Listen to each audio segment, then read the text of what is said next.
Hi, everyone.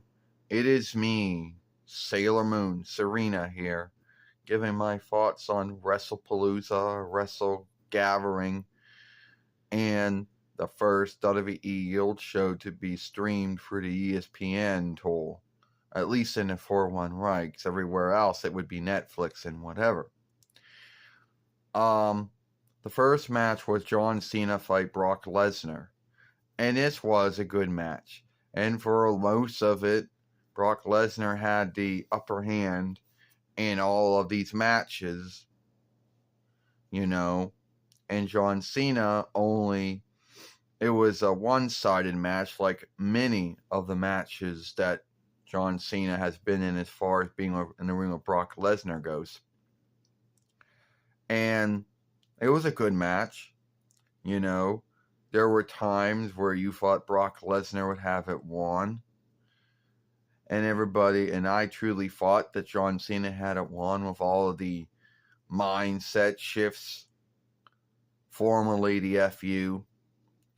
And they did say its former name as well, so.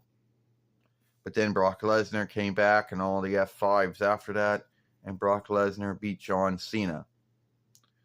It was a good match. The last time that John Cena and Brock Lesnar would ever wrestle.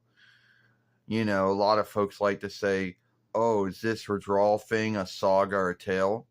No, I believe it's John Cena's own choosing to withdraw from being a skilled wrestler. I believe it's a saga and tale about who he's in the ring with, but him withdrawing was his own choosing, so yeah, but it was a good match, and I liked it. After that, the next match we did have was Jason Uso and James Uso. Yeah, taking on Bronson Reed and Braun Steiner. And this was a good match. It was a match where anything goes due to LA Knight overseeing the match as the match keeper. And he would let some folks get away with shit and some folks not get away with shit, And it was a good match. And a lot of folks would say, was it a board match? No, it wasn't. But the boards were brought into it. And at the end, Bronson Reed and Braun Steiner beat Jason and James Uso. Then it was Stephanie Kerr fighting Io Shirai for the Woman World Heavyweight winnings had been yielded up due to Naomi Knight being with child. And this is a good match between them. The both of them, they did very well. There are times you thought Io Shirai was going to win it back for the 2 with time. And there were those who believed that Stephanie Kerr would win it for the first time. And yes, it was a good match. Stephanie Kerr wins the Woman World Heavyweight winnings. Then we had CM Punk and AJ Lee fight Seth Rollins and Becky Lynch. And this was a good match. And I know a lot of folks were going into this thinking, oh, I don't know what folks were going to thinking it, but I thought it was a good match. I thought CM Punk and AJ Lee worked very well together for the first time they teamed up. And being AJ Lee's first match back since those 10 years ago that she stepped away from skilled wrestling to do other things. And,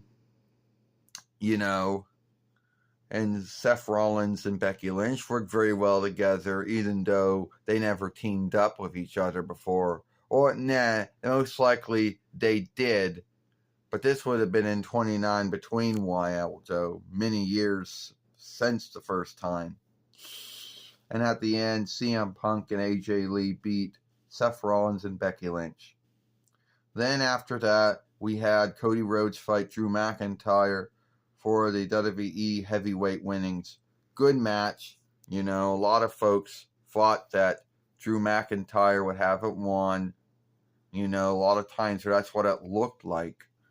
And at the end of the day, Cody Rhodes beat Drew McIntyre and kept the WWE heavyweight winning. So, yes, Wrestle Gathering was a good show. The 2 with ECW Yield show well, more like the Free With ECW old show that WWE brought back, but instead of being offshooted to the NXT arm of WWE, it was offshooted to the Raw and SmackDown arm of WWE. And I thought it was a good show. I liked it. You know, some folks may have not liked it, but I know I did. Give this film a like, share, and playlist it, and I'll see you later.